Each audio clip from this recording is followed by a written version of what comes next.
Ya. Bien, buenos días. Nos encontramos en esta oportunidad con la magíster Daisy Isabel Sarabia Chumbimune y el tema a tratar para hoy es la integración de la cultura oriental a los estudios literarios peruanos. Daisy Isabel Sarabia Chumbimune nació en Lima, Perú. Es magíster en literatura peruana y latinoamericana de la Universidad Nacional Mayor de San Marcos. Se ha especializado en estudios culturales, en específico en la literatura asiática. Tiene conocimientos intermedios de los idiomas inglés y japonés. Ejerce la investigación y la docencia en la Universidad San Marcos, la Universidad Tecnológica del Perú y la Universidad Privada del Norte. Sus dos tesis para la obtención del grado académico de licenciado y magíster se titulan Migración China y Orientalismo Modernista 2015 y Los exóticos del crimen, prensa, literatura y crónica policial sobre la inmigración china 2017. Asimismo, tiene ensayos que ha publicado en capítulos de libros y revistas, así como también cuenta con ponencias participadas. Entre sus trabajos, algunos de ellos son Variedades del espectáculo, Sensacionalista de la otredad, 2017, Adiós a la China de la fantasía, Orientalismo modernista, Inmigración china, en la revista Variedades, 2018, Arte y cultura de la inmigración china, 2018. Muy bien, voy a empezar entonces a formular las preguntas.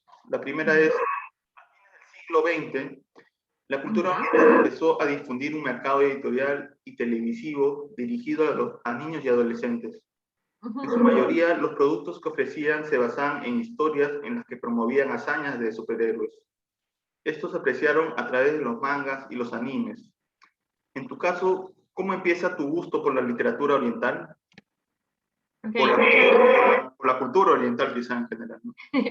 Muchas gracias, Jesús. Sí, tienes razón. De hecho, para muchas personas que ingresan a la cultura oriental, la cultura asiática, tal vez tienen un ingreso por la cultura pop, ¿no? Que tiene que ver con animes, con mangas, videojuegos, demás, ¿no? Y eso también, de hecho, implica un acercamiento a la cultura japonesa, sobre todo, ¿no? Es esta cultura japonesa que hoy por hoy es muy kawaii, muy conocida, muy encantadora. Digamos que medianamente existe esta aproximación a eso. Ahora también mi familia, ¿no? Mis abuelos son chinos, vinieron de China, entonces hay también una afinidad también por descubrir lo que pasó con tu familia, ¿no? Una vinculación, ¿no? Que te obliga, digamos, a indagar sobre estudios tanto de migración china, ¿no? Como de cultura asiática en general. O sea, va de la mano. Yo creo que es como un complemento, ¿no? A esto que uno tiene en esta juventud, en esta adolescencia, sobre qué encantador es la cultura o la literatura japonesa, chino, coreana, se complementa, y bueno, en mi caso particular con digamos, el conocer a mi familia, ¿no? El querer saber más de ella. Y es así como, digamos, exploré eso, ¿no? En las tesis, ¿no? Por eso es que las dos tesis que hice, tanto la de licenciatura como la de maestría, son sobre emigración china en el Perú.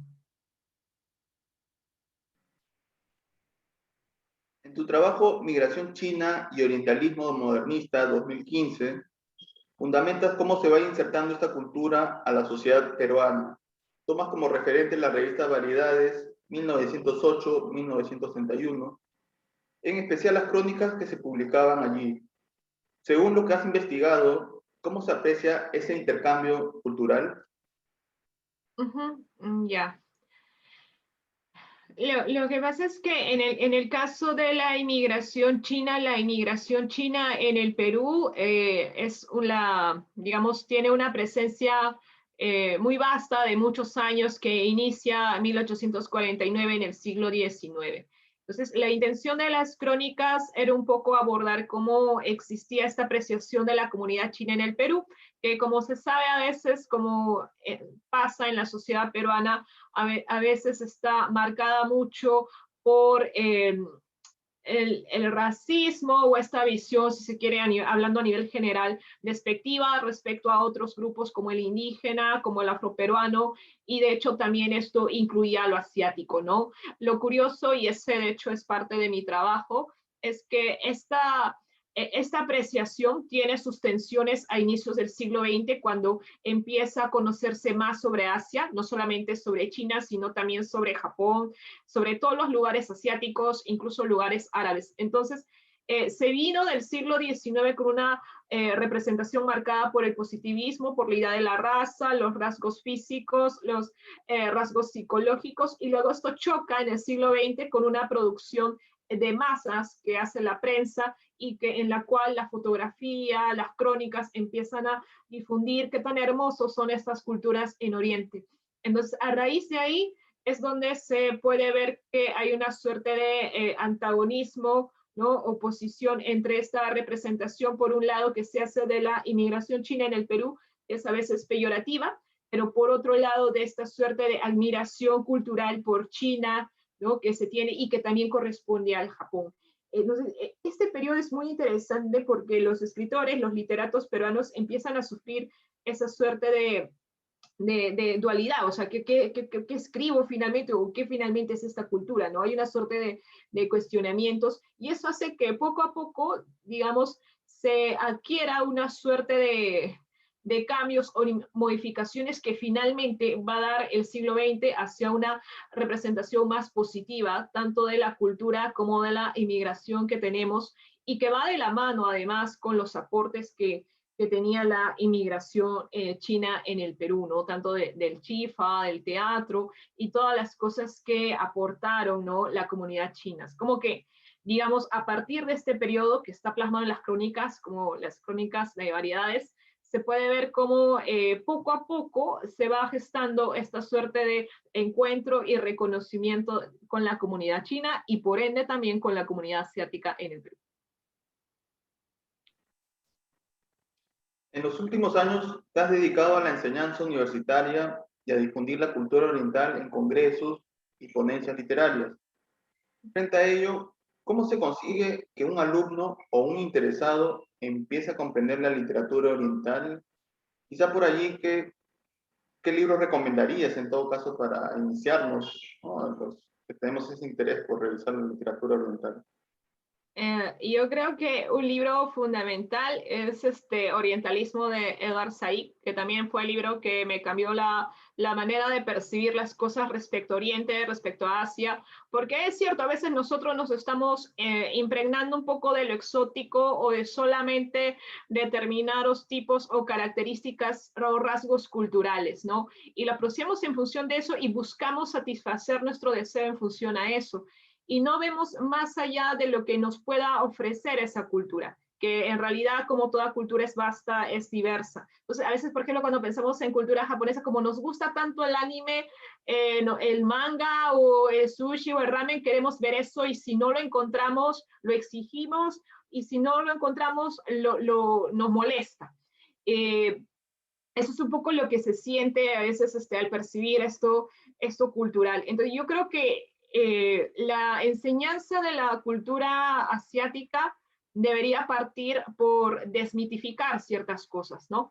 Desmitificar este exotismo que ha acompañado mucho a Latinoamérica, ¿no? Que ha acompañado, y tenemos escritores, ¿no? Como Tablada, ¿no? Que vivieron su exotismo, que vivieron como Rubén Darío, José Martí, que añoraban esta cultura exótica, hermosa, preciosista. Pero creo que para ya el siglo XXI es momento de ver otros aspectos mucho más profundos, ¿no? Y a nivel literario también, ¿no? Incluso cuando nosotros vemos la literatura japonesa, no verla, o china, no verla más allá de lo que es en teoría canónico para Occidente, ¿no? Eso también. Entonces, creo que Orientalismo de Edward Said te habla acerca de eso, ¿no? De la idea de que como Occidente muchas veces tiene su representación de Oriente, y la construye en base también a sus deseos, y en base también a sus oposiciones o a sus miedos. Y si nosotros logramos quitarnos de la mente eso, nos encontraríamos con una cultura más diversa. Y además, creo yo también, verle el total panorama a una cultura, ¿no? A veces también existe mucha idealización, ¿no? Y a veces eso no es bueno. En la medida que nosotros queramos reflexionar siempre sobre nuestra sociedad, o sobre, ¿no? sobre otra cultura, también siempre es bueno ver todos los ángulos que hay y los problemas también que se tejen ahí para poder llegar a una dimensión mucho más crítica. Igual yo creo que la aproximación a la cultura oriental que se está dando y creo que se está gestando de buen modo, te permite tener un enriquecimiento cultural sobre el mundo y sobre las maneras de expresar arte, ¿no? Que incluye también lo literario, lo artístico en general, en fin, en todos los rubros, ¿no? Incluso te puede servir a ti de inspiración, tú como estudiante. Y hablo no solamente del de humanidades, sino incluso hoy en día, pues, los estudios en Asia, incluso en ingeniería, en tecnología, todo suma, en educación. Siempre esta mirada te lleva a, de alguna manera, a crecer, ¿no? Y a, digamos, a seguir, ¿no? Proyectándose sobre más mejoras que se puedan hacer en el mundo.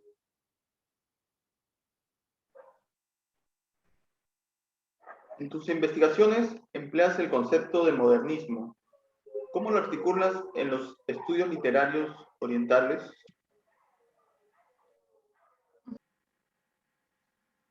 En el caso del modernismo, creo que es un buen periodo de la literatura para poder ver precisamente estos cambios que empiezan a surgir y que tiene que ver, de hecho, con un mayor conocimiento de Oriente. Lo curioso del modernismo que inicia a fines del siglo XIX, entonces inicia en un periodo en el cual además se da un apogeo editorial, y esto es alrededor del mundo, lo que hace que finalmente a través de los fotograbados o las fotografías, ¿no? No solamente hablo de las crónicas que son propiamente modernistas, sino este acompañamiento con las fotografías que se da alrededor del mundo, y este boom que tiene la prensa hace que finalmente se pueda conocer Oriente de la mano. Entonces yo pienso a veces que el modernismo, impulsado por este auge editorial, hace que finalmente se tenga más conocimiento de Oriente que siglos atrás.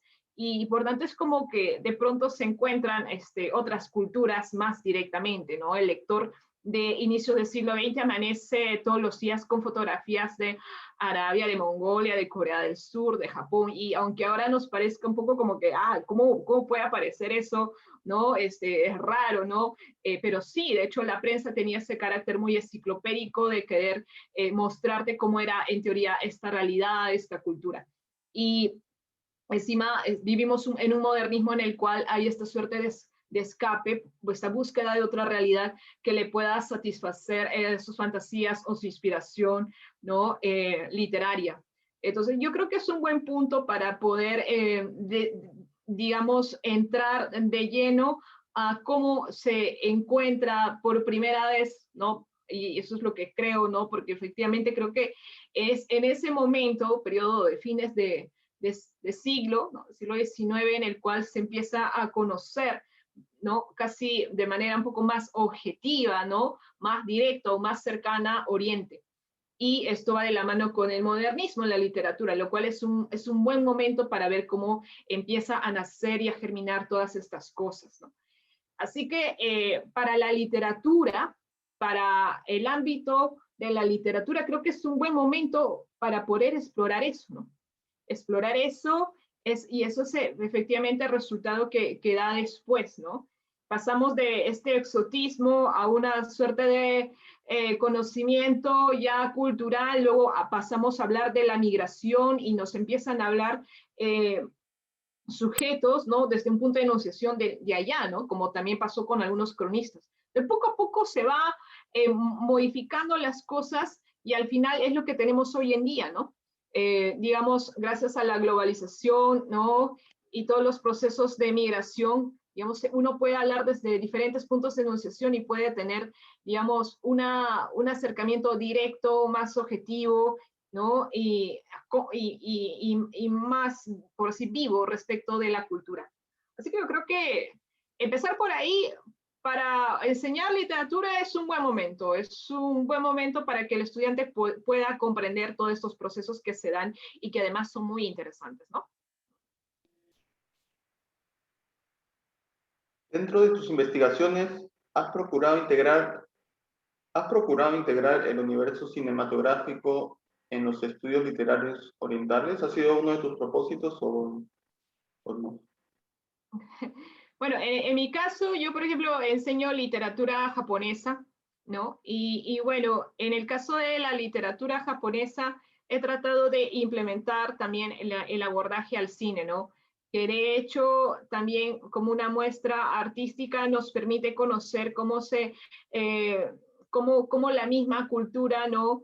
Va atravesando procesos y va representando cosas muy interesantes. Por ejemplo, en la animación japonesa a inicios del siglo, estaba un poco esta cuestión de la occidentalización muy rápida, ¿no? Este periodo Meiji que nos trae una occidentalización, una modernización, y el cine plasma eso, pero también plasma este miedo que hay frente al otro. Porque es cierto, nosotros, estamos hablando ahora acerca de cómo Occidente muchas veces representa de manera estereotipada Oriente, pero también hay el ir y vuelta, ¿no? Como el oriental, el asiático, como el japonés, el chino, imagina este Occidente muchas veces peligroso, dañino, colonial e invasivo.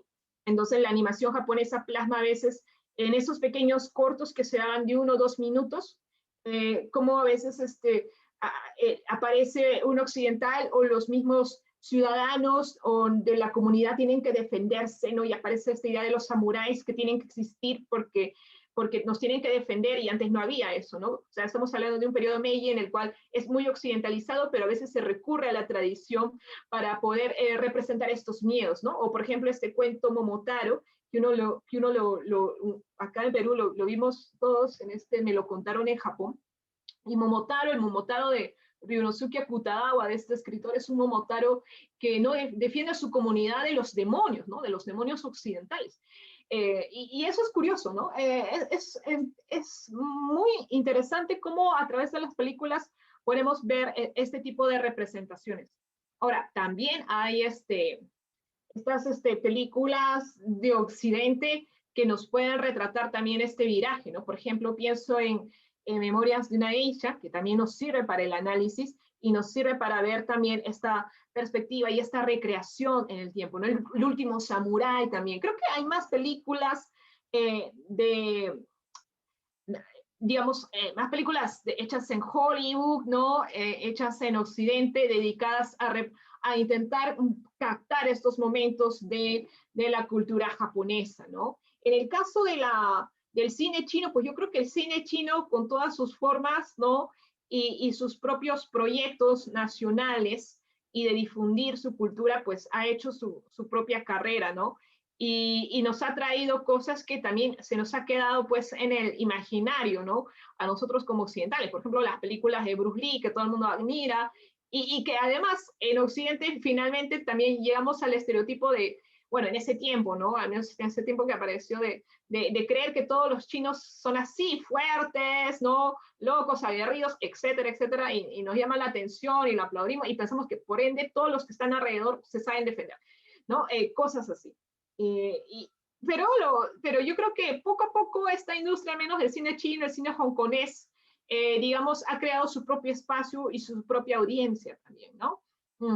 Y ahora, lo ideal sería siempre tratar de cotejar esto, ¿no? De repente tratar de encontrar, ¿no? Como tú mencionabas al inicio, en la cultura popular, un enganche para poder conocer la cultura de manera más profunda. Yo creo que la película, como el anime, te puede enganchar y puede suscitar esta suerte de reflexiones. A veces pensamos que la cultura popular, bueno, es eso, nos divierte y ya, pero en realidad es una buena forma de conocimiento de la cultura, ¿no? Y tiene mucho de profundidad, ¿no? Entonces, sí, yo creo que para alguien que quiera enseñar, ¿no? Cultura asiática como oriental, debería tener presente este magnetismo que tiene la cultura popular, ¿no? Para poder ser como una herramienta que permita al alumno acercarse a ella, ¿no?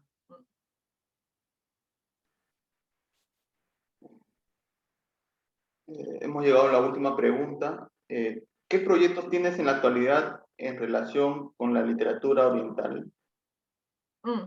Bueno, ahora en la actualidad, ahora estoy enseñando en el Centro de Estudios Orientales de la Católica, de Pontificia Universidad Católica, y la idea es seguir tratando de trabajar en eso. Ahora también voy a dictar unos 2 talleres sobre literatura japonesa. Una es literatura escrita por mujeres y la otra es más bien como un curso de literatura oriental que incluye China, Japón y Corea. Yo creo que dentro de mis proyectos está siempre la difusión, ¿no? La difusión cultural de Asia y que, digamos, las personas puedan identificar, ¿no? Algunas cosas interesantes de ellas y poder a partir de eso generar una reflexión. Yo sí considero, ¿no? Que no solamente esto debe partir de la enseñanza sea universitaria o académica, sino pienso que se puede hacer un trabajo incluso de gestión cultural, ¿no? Un trabajo de ese tipo fuera del ámbito académico que a veces es muy cerrado, ¿no? Tú también sabes que es de hecho bastante cerrado, o si nos quedamos y tenemos un plan a futuro nosotros, ¿no? O yo, por ejemplo, o como amante de la cultura asiática, espero siempre que esto sea difundido y que se pueda conocer más a profundidad en la cultura, pero no solamente lo espero de mis alumnos, sino del público en general. En realidad esto de la cultura es muy rico, muy divertido además. Y es por eso que mi trabajo también va así, ¿no? Por el tema de hacer videos, ¿no? Algunas animaciones o posts, ¿no? Cositas así que podrían de alguna manera enganchar al público, más allá del ámbito universitario que también es bueno y necesario, ¿no? Y sí, pues aprovecho también para mencionar lo importante que finalmente son las instituciones en la difusión de eso, ¿no? En San Marcos tenemos nuestro Centro de Estudios Asiáticos, también en Católica tenemos el Centro de Estudios Orientales, ¿no? Nos falta, creo yo, también un curso de literatura oriental en literatura, ¿no? En San Marcos, ¿no?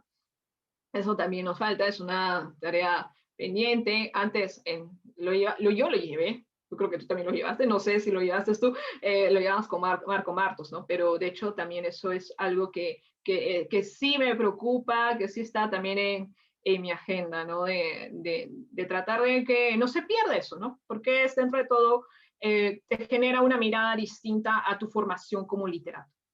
Así que básicamente esos son mis proyectos al día de hoy.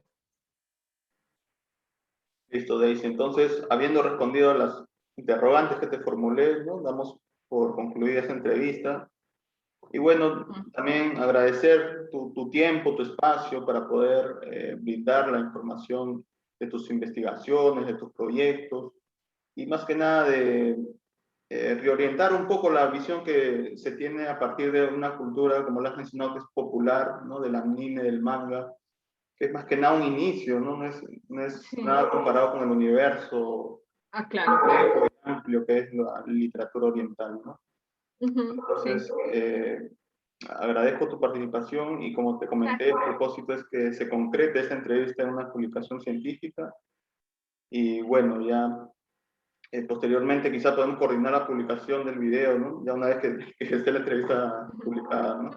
Pues sí, normal, tú me dices, yo estoy dispuesta, ¿no? Siempre, ¿no? Que se me necesite. Muy bien, Jesús, cuídate Listo. mucho. Hace tiempo que Muchas no te gracias. veo, que te vaya muy bien. Nos vemos entonces. Un abrazo, nos Chao. vemos. Hasta luego. Chao.